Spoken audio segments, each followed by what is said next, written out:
mapapansin po ninyo, tila nababanggit po ang pangalan ni Senator Bongo, mga kababayan, dahil nakakapagtaka yung pagiging tahimik po nila sa mga matitinding usapin at issue na kinakaharap po ng ating bansa patungkol po dito sa maanumalyang flood control. Kasi hindi rin talaga may iwasan na sabihin ng ilang mga kababayang Pilipino po natin, lalo na yung mga political analysts, na etong si Senator Bongo ay missing in action na. Dahil nga mga kababayan, tahimik po ngayon sa issue ng maanumalyang flood control. So ngayon, eto, pakinggan po natin mga kababayan. Di ba dahil kung mapapansin po ninyo, isa po si Senator Bongo sa lumalabas na may kamag-anak na kontraktor. At yung CLTG nga mga kababayan, na-connect po sa kanya. Dahil initial po ng kanyang pangalan, yung ginamit po dun sa CLTG na yon. So ngayon, eto mga kababayan, pakinggan po natin etong nakita po nating balita galing po sa DZMM Radio Patrol. Eto i-play po natin. Lawrence Tesoro Go. Okay. No? Ayun ba yun? Oo. Di ba yun naman yung acronym? Oo. Napapansin lang natin no, napakatahimik. Para bang dati yan, no, ang pambansang photo bomber. Lahat na lang makikita mo yung pangalan niya sa lahat ng kalye. Kumbaga sa lahat ng mga press conference, nandun siya. Kaya nasa cabinet meeting pa nga, maski senador siya. Oo, nasa cabinet meeting, kahit na senador, special assistant to the president. Ano ka ba? Senador ka? O ikaw nagpapatakbo ng Malacanang, di ba? Naguguluhan kami. Pero ang sigurado po kami dati, kitang-kita lahat ng mukha ninyo sa buong Pilipinas, sa lahat ng kalye at sa lahat ng mga affairs. Ngayon, At saka nakakapagtaka nito mga kababayan, di ba malimit magpa-interview dati yan? O bakit ngayon dito po sa maanumalyang flood control, tila tahimik po itong si Senator Bongo? Bakit? Dahil po ba nababanggit yung pangalan ng construction company na di umano related po sa inyo dahil ang nagmamay-ari yung tatay at yung half-brother nyo po. Ako nagtatanong lang naman. Kasi biruin nyo mga kababayan, yung CLTJ, kung babasahin nyo po yung yung meaning ng CLTJ, yun po ay pangalan ni Senator Bongo, totoong pangalan ni Senator Bongo. At di po ba nababanggit yung Alprego Builders na di umano ay pagmamay-ari po ng kanilang pamilya, mga kababayan. Kaya nga nakakapagtaka po ngayon na tila tahimik sa issue ng maanumalyang flood control itong si Senator Bongo. Bakit? Dahil ba nadadawit kayo at posibleng madawit kayo sa mga susunod na investigasyon, lalo na kung lalaliman ito pong investigasyon ng maanumalyang flood control.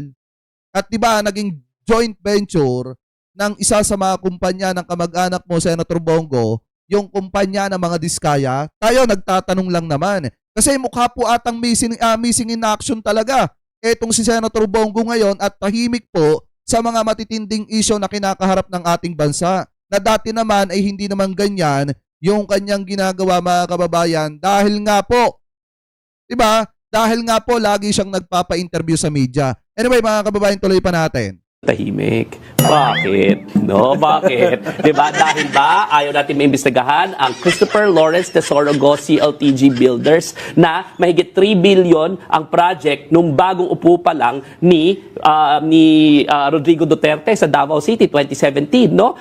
Imaginein mo, kauupo pa lang, biglang nakuha by accident ba iyon ng iyong mga kaanak na under ng acronym mo yung projects, no? Diba? Tapos ngayon, para bang wala, ang tahimik, no? Para bang hindi na imbestigahan.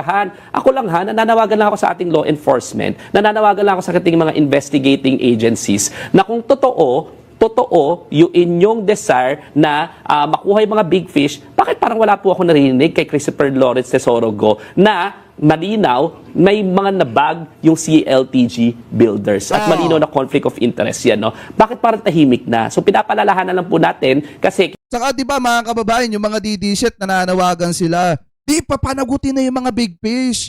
Dapat managot yung mga big fish na yan. Dapat talagang lahat ng mga yan papanagutin, yung mga senator, yung mga congressman nakasabwat dyan at nadadawit sa maanumalyang flood control. Paano kung kasama pala si Bongo, halimbawa? Diba? Kaya bang sabihin ng mga DD-shit na papanagutin kahit etong si Bongo? O paano kung kasama si Bongo?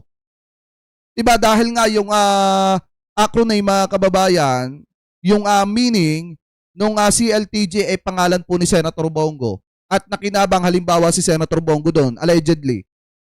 Diba? Anong gagawin ng mga DD-shit dyan? Anyway, tuloy pa natin. Kitang-kita po namin ang mukha ninyo sa buong Pilipinas noon, ngayon tahimik na tahimik. Hindi po effective sa amin yan kasi nagmamatsakbo ang taong bayan at alam po nila ang tunay ninyong ginawa noong mga panahon na yon at kailangan mapanagot kayo. Tama. Paikutin mo na yung ruleta. O, di ba mga kababayan, di talaga may iwasan na hanapin ka, Senator Bongo, na mga kababayang Pilipino po natin, lalo na yung mga political analyst, dahil nga nung panahon ni Digong, talagang kayo yung bidang-bida. Ano po, lalo na pagdating sa pagpapa-interview at pagpapapogi sa media. Pero ngayon na nakakapagtaka, bakit tahimik ka, Senator Bongo? Kami nagtatanong lang naman, bakit? Dahil ba posibleng madadawit kayo sa maanumalyang flood control? Anyway, mga kababayan, tuloy pa po natin yung usapin na yan dito pa sa isang tao na di umano hinahanap din ng mga kababayang Pilipino po natin. Kasi ayon po dito sa Nutriban Republic, eto basahin po natin.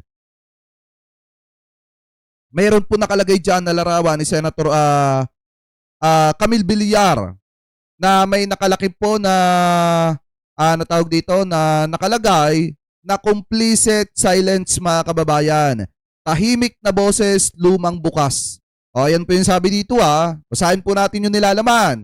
Tahimik si Camille Villar. Parang wala siyang nakikita, wala siyang naririnig, at wala siyang nararamdaman tungkol sa isang pinakamalaking iskandalong bumabalot sa bansa ngayon.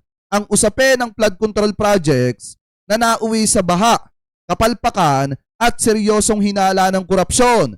Maraming senador ang nagsalita na kahit paminsan nauuwi lang sa privilege speech at political performance, pero sa kanya wala at deadma lang daw etong si Senator Camille Villar. Sabi pa dito, para itong kapitbahay na alam mong may sunog. May sunog na sa kanto, rinig ang sigawan, kita ang usok, ramdam ang takot, pero imbis na tumulong o kahit man lang magbabala, nagkulong sa bahay at nagpatay daw po ng ilaw para magkunyaring walang nangyayari. Ang tawag doon ay hindi neutrality, kundi complicit silence, mga kababayan. Kung tunay kang public servant at hindi pwedeng naka-mute mode, kung tunay kang public servant, hindi daw po pwedeng naka-mute mode ka sa isyong bumubutas sa kaba ng bayan ng daang-daang bilyong piso, habang ang ordinaryong Pilipino ay lumulusong sa baha at nagbibilang ng nasirang gamit at nawalang araw ng trabaho. May mga politiko namang nagtatampisaw sa pondo at si Villar nananatiling tahimik para bang mas abala pa sa pag-aalaga ng imahe kaysa sa paninindigan, dahil ang paninindigan ay may kapalit at ang mga katahimikan ay ligtas, mga kababayan. Medyo malalim kung pakikinggan po ninyo.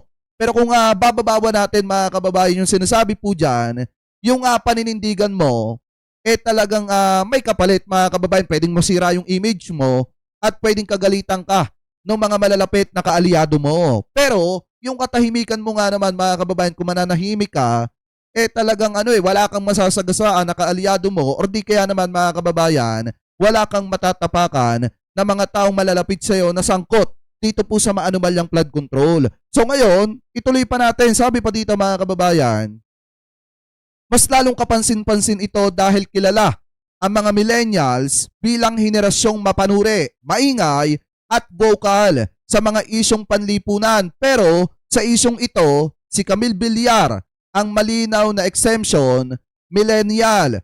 Siya sa edad pero hindi sa tindig. Bagong boses ang ipinangakong branding noong kampanya, mga kababayan. Pero ngayong kailangan talaga magsalita, mas pinili ang manatiling background noise kaysa maging boses ng bayan. Sabi pa dito, mga kababayan, basahin pa natin. At hindi ito ordinaryong isyong pwedeng iwasan, flood control project ang tinutukoy. Saklaw ng DPWH, isang ahensyang matagal nang pinamunuan ng kuya niyang si Mark Villar. Sa ganitong konteksto, mas mataas sana ang inaasahang pamantayan, mas malinaw sana ang paninindigan, mas maingay sana ang pagdistansya kung talagang walang kinalaman at walang pinoprotektahan. Ngunit dahil nananatiling tikom ang bibig, hindi may iwasang magmukhang may iniiwasang tanong, may sensitibong pangalan, o may bahaging ayaw pong galawin. Ano po sa kampo nito pong mga Villar, lalo na at hinahanap nga po ang boses ni Senator Camille Villar, mga kababayan. At lalo na hinaharap din ang boses ng hinaharap din ng mamamayang Pilipino yung boses ni Senator Mark Villar, mga kababayan, dahil minsan na rin po niyang pinamunuan ito pong ahensya ng DPWH. So ngayon, sabi pa dito, dagdag pa rito, wala ring maituturong panukalang batas o malinaw na inisyatiba mula sa kanya na direktang tumutugon sa sistematikong pang-abuso or pag-abuso sa flood control spending. Walang matalas na panawagan para sa masusing audit. Walang tuloy-tuloy na paninindigan para sa transparency at walang malinaw na pagtutulak para sa accountability o pananagutan.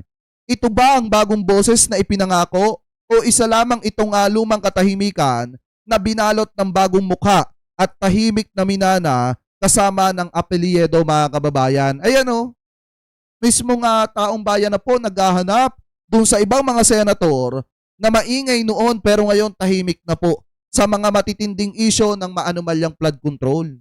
Kasi biruin nyo, mga kababayan, hindi lang naman si Senator Ping, hindi lang naman sina Tito Sen, yung senator po namin, at sina Senator JB Ejercito yung nag-iingay po dito sa maanumalyang flood control. Oo, may mga ibang senador, pero yung iba nakakapagtaka na bakit tila tahimik po dito sa issue ng maanumalyang flood control.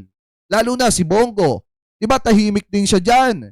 Dati nga uma-attend pa sa mga hearing yan. Pero nakakapagtaka po ngayon, bakit tila hindi na po natin mahagilap, mga kababayan, sa mga hearing eto pong si Senator Bongo.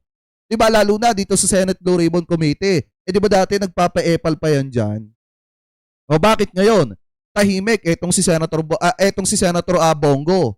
Diba? O bakit ngayon wala din etong si Senator etong mga Villar, etong dalawang senador, mga kababayan?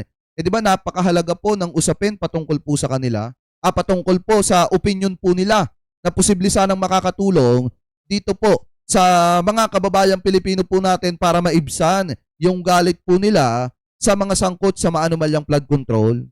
So eto, payo ko lang naman kina Senator Camille Villar at dun pa sa ibang mga senador na nananahimik dito po sa isyo ng maanumalyang flood control. Bakit hindi po kayo ngayon magsalita at bakit hindi po ninyo bigyan ng atensyon etong isyo ng maanumalyang flood control? Bakit natatakot po ba kayo? Kami nagtatanong lang naman. Di po ba, mga kababayan? Anyway, kayo po, ano po ang komento ninyo hingil po dito sa sinasabi sa pages, mga kababayan, ng Nutriban Republic na kung saan di umano tila nananahimik daw etong mga senador na mga Villar at etong iba pa, mga kababayan, na senador patungkol po dito sa isyo ng maanumalyang flood control. So comment below na lamang po kung ano po ang masasabi ninyo na posibleng dahilan kung bakit nananahimik po eto pong mga senador na ito at tila missing in action dito po sa isyo ng maanumalyang flood control. Mga kababayan, ano po?